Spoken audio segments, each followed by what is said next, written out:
My name is Max Adler, and you're listening to Pro Lacrosse Talk. On Schreiber. Sidearm whip. Scores. Now in front. Fidel scores. Paul Rabel splits two and scores. Kylie O'Miller showing off those shifty skills. Kelly, not shy, bounces one home. What a start. Welcome to Pro Lacrosse Talk, the voice of Pro Lacrosse. I'm Hutton, he's Adam. Together we're bringing you interviews with your favorite players and coaches, as well as news from all 4 professional lacrosse leagues. All right, I'm here with Max Adler, faceoff specialist for the Denver Outlaws and MLL All-Star. Welcome to the show, Max. Thank you. It's great to be here. I appreciate you guys having me on. Yeah, no, we're glad we could have you, especially right before the MLL playoffs this coming weekend. So, Max, you picked up lacrosse in high school, but didn't really start facing off until college, and at that point, you weren't being heavily recruited. You attended Division II Bentley University, and while there, you really excelled. You finished 4th in Division II in face-off winning percentage with 67.9% as a senior. Talk to me about overcoming the doubters and succeeding in college.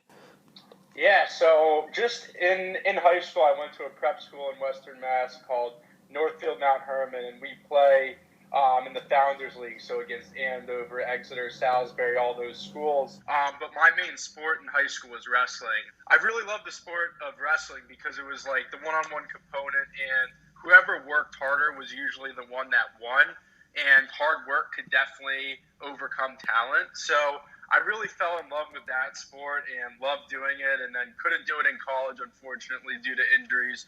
So in high school, I was only like the starter and actually played my senior year for varsity lacrosse, and my junior year, I didn't even play at all. So it wasn't. So I knew I wanted to do a sport in college. I've played sports my whole life.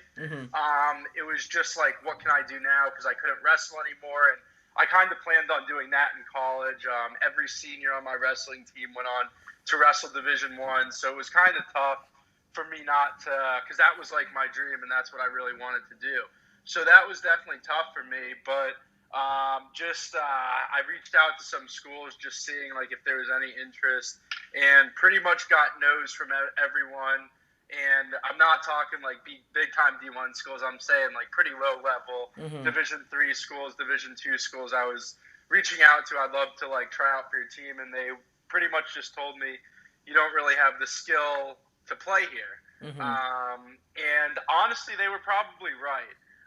But I definitely went into Bentley. Coach Jim Murphy gave me a chance to try out and everything like that. And I was pretty brutal my freshman year. I think I took 5 face-offs the entire season. Didn't really play much. Played in garbage time and just never actually really got any true, didn't really add any true value to the team. So that kind of was how I got to Bentley.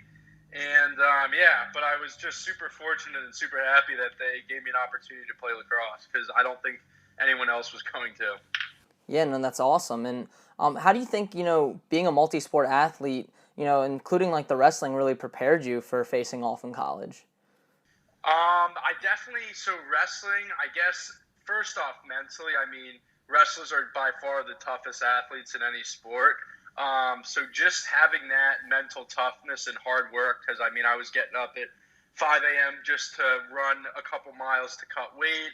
Then I'd have practice and we'd work out and everything like that. So just mentally, it's a huge just mental advantage, because it's really instilled in my coach, Rob Bouye at Northfield Mount Herman, my wrestling coach, just really instilled in us that hard work beats talent. So you definitely have the mental aspect there, and then also just being comfortable in those awkward positions in wrestling. You get in a lot of like atypical positions that you really, like you can bench press, you can do all those different types of things, but wrestling teaches you to be strong in those awkward positions where in facing off, you get in those same positions. So I think that's why you see just so many great wrestlers are also great face-off guys. T.D. Erlin, so just one example. Yeah, no, definitely. And then so, you finish up your college career and, you're not really expecting anything, but you get a call from the GM of the Outlaws at the time, who's now your current head coach, Tony Seaman, who wanted you to play for the Outlaws. Fast forward, number 1 face-off guy in the MLL, and at that time, Tommy Kelly gets hurt in the All-Star game, and they call you up. And then in the MLL Championship, you went 15 for 29, and Denver came out on top 16-12 to win the MLL Championship. Talk to me about this whirlwind of a rookie season that you had in 2017. Yeah, so it was, I definitely wasn't expecting to get drafted or anything like that.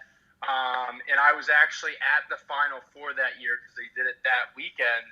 And I got a call from Tony Seaman, and I thought it was one of my friends, like, doing a prank call. Because I was following the draft. I knew Boston had a late pick, that maybe they would take the chance on me because I was local. But I was following the draft, and it was only the 7th round. So I thought that, like, I don't know, one of my friends was playing a joke on me or something like that. So I was really shocked. But I remember when Coach Seaman called me, I promised him that, like, and I guess I kind of promised to myself, I didn't want getting drafted to the MLL to be my biggest accomplishment. Because you see a lot of guys, especially back then when they had so many rounds, get drafted and you never hear from them again. So I kind of made it a goal of mine that I did not want that to be the peak of my professional career. Yeah, no, that's great. And, you know, you've really been dominant since making the jump to the pros. I mean, to put things in perspective for our listeners, you won a previous career high of 71.8% of your faceoffs, 28 of 39 in your matchup against Trevor Baptiste last 4th of July. And then you broke that with this year's performance against the Bayhawks on August 10th and set an MLL single-game faceoff record by winning 23 of 24 for 95.8%. A record I don't know, you know, I think that's going to stand for probably a long time. What have you done to kind of take your game to the next level since making the jump to the pros? So, I mean, a lot of it just starts with the Denver Outlaws organization. Since day one, I've always felt welcome. I didn't feel like I was a D2 guy who had an outside shot at anything. They really put me in a great position to succeed. And I think in college, I was trying to, like, prove people wrong and everything like that for not giving me a chance. But now, I mean, I'm motivated by Mac Friedman, the owner of the Outlaws, Tony Seaman, John Cohen, all these guys who believed in me and gave me every opportunity to play. And just so I guess it really starts from there. And then, I mean, I think the other thing, you see a lot of kids specialize in sports so young. And I honestly did that with baseball and got burnt out of it, which is probably the reason I'm playing lacrosse right now because they're in the same season. But for me, I mean, freshman year of college playing was like almost one of my first years playing lacrosse. So it was great because I was able to see myself get better and better every year. And I honestly don't feel like I'm even close to my ceiling yet. I mean, every game, every season, there's a ton for me to work on. So I think that's another component of just like it being so fresh. Like I still love playing, and it's a really satisfying feeling to feel yourself getting better every single year and every single practice and every single day. So that's definitely part of it. And then, I mean, probably the last component and the most important component is I have the best wings in professional lacrosse, and Matt Gilray, Zach Courier, Brian Begley, Charlie Hayes. So just, I mean, I really think our wings are by far the best. So it's, you know, any 50-50 ball, I think it puts us at a huge advantage. Yeah, no, that's great. And you guys have had a solid season. You finished 9-7, number 2 seed heading into the playoffs. How do you think the team has gotten to this point, though, and what did you guys do to manage the ups and downs? You know, particularly you had that early win streak, but then you followed that up with a 4-game losing streak. So how are you guys able to kind of manage the season as it went along? Yeah, I mean, our goal from the first day of training camp is to win a championship. I mean, that's why you saw so many guys stay and everything like that.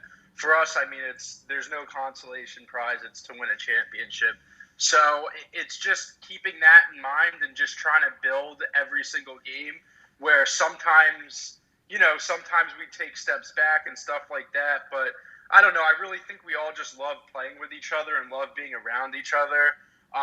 So I think that's a huge part of it, where there's no individuals on our team. No one's in it for their own stats or, you know, to post on social media how great, how many goals they had or whatever. It's really, we really love playing for each other, which I think just makes us a lot different than other teams in all of lacrosse, is just how much we play together and for each other. Yeah, no, that's great. And what are your thoughts on going up against the Cannons in the semifinals? I mean, how are you planning to prepare against Kevin Reisman at the X and the Cannons as a whole? This is what we've said and kind of echoed by our captains and everything like that. From when the Bayhawks game ended to now, everything is towards winning a championship and just doing whatever you can personally, gym. For me, it's reps and just getting healthy and staying healthy and just making sure on Friday and Thursday night, really during practice, that we're all on the same page and we're all ready to go.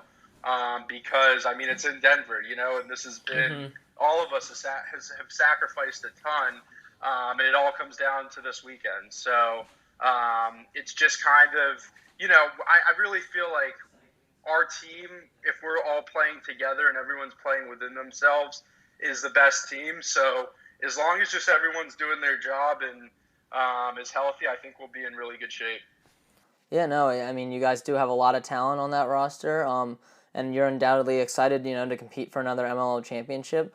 But you actually had an opportunity to play in the PLL. The PLL reached out to you, but you chose to remain with the Outlaws. Walk me through that decision and what it's meant to wear an Outlaws uniform.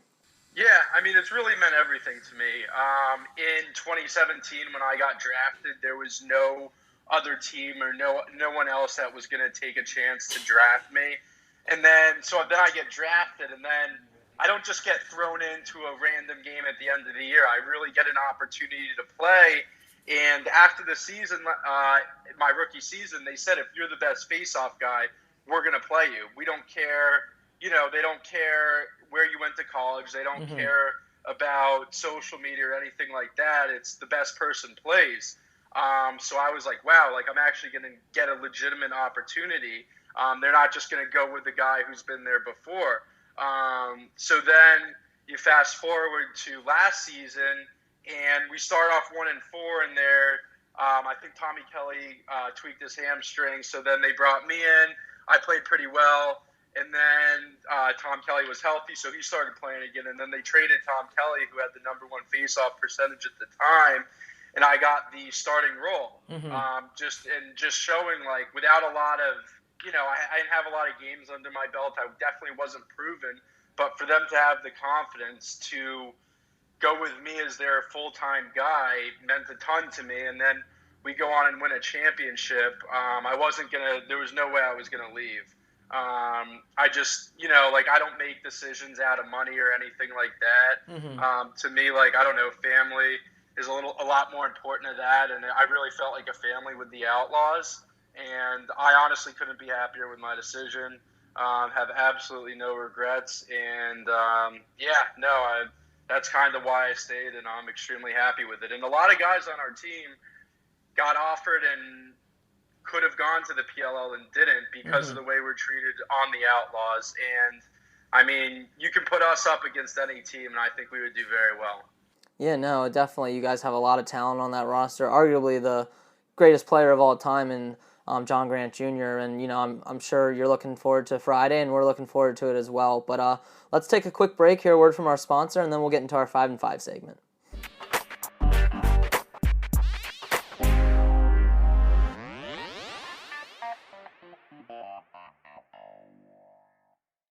Hey everyone, thank you for listening to another episode of the Pro Lacrosse Talk podcast. We've been using Anchor for our podcast since the very start. Anchor gives you everything you need in one place, and better yet, it's free. They allow you to easily record and edit your podcast so it sounds great and send it out to all the major networks such as Apple Podcasts, Spotify, Stitcher, and many more. Better yet, they connect you with advertisers so you can start making money from your podcast right away. So if you're interested in starting a podcast, download the Anchor app today or go to anchor.fm to get started. All right, so my first lacrosse-related question for the 5 and 5 is, what are some pregame superstitions or routines that you have? So Mikey Schlosser's my roommate, so kind of our, game day routine is after practice, we Uber Eats from a sandwich place, and we get our lunch, and then depending on when practice is, or when the game is, our dinner. And usually just kind of eat our sandwich, put on a good movie, take a nap, and get ready to go. But I don't really have many pregame rituals and routines, just trying to make sure I'm warmed up properly and ready to go. So no huge superstitions or anything like that. Awesome. And what has been your favorite lacrosse memory so far?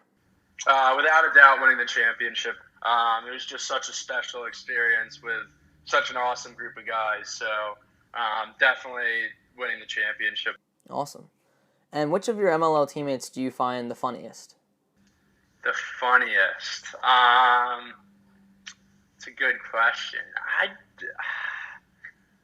I'd probably say Finn Sullivan's pretty funny. He's a Boston guy, has the Boston accent and everything like that. So, and he doesn't try to be funny. So I think it would be Finn Sullivan. And then number 4, what has been your favorite venue to play lacrosse at so far?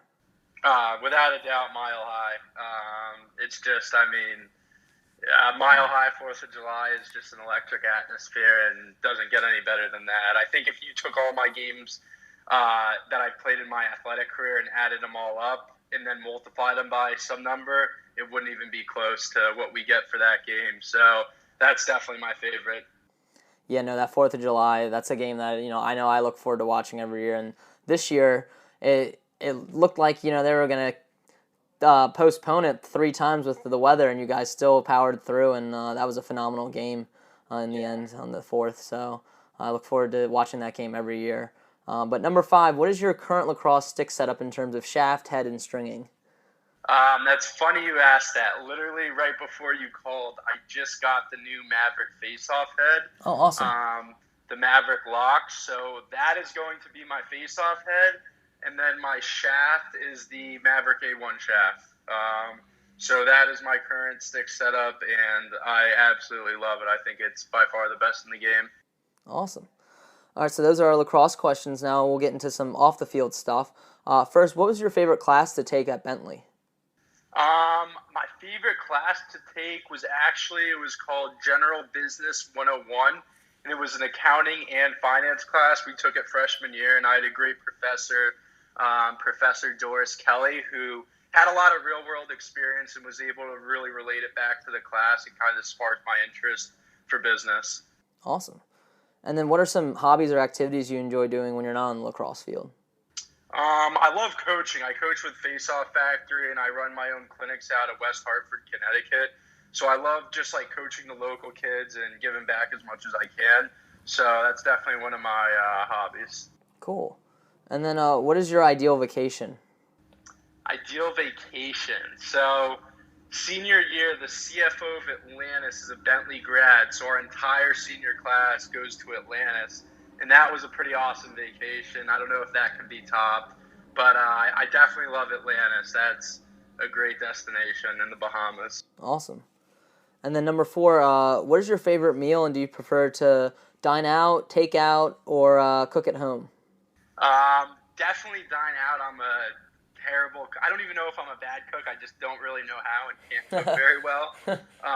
So I like to dine out, and like a pregame type meal. I love chicken piccata with some pasta. Ooh, so sounds good right big now. fan of that.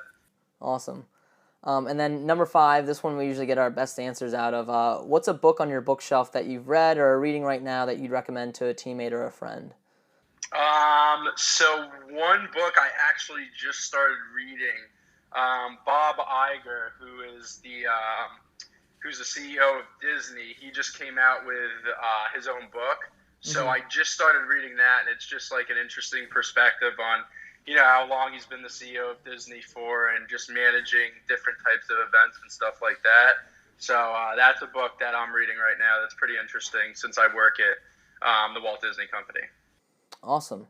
Well, that wraps up our 5 and 5. We usually like to end with one final question, and you were once a young athlete yourself. So, what is some advice that you would have for a young player that's looking to one day play lacrosse professionally? I think the biggest thing is just play multiple sports, play different sports. I think that's huge and something that's really, really overlooked with all the specialization.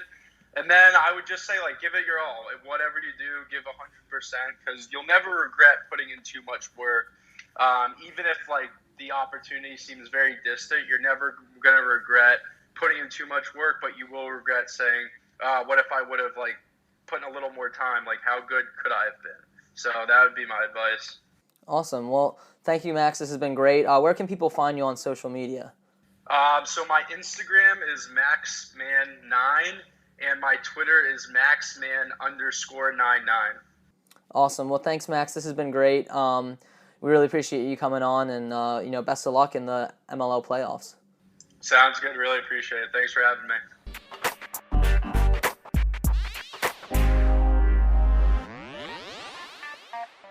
Bye.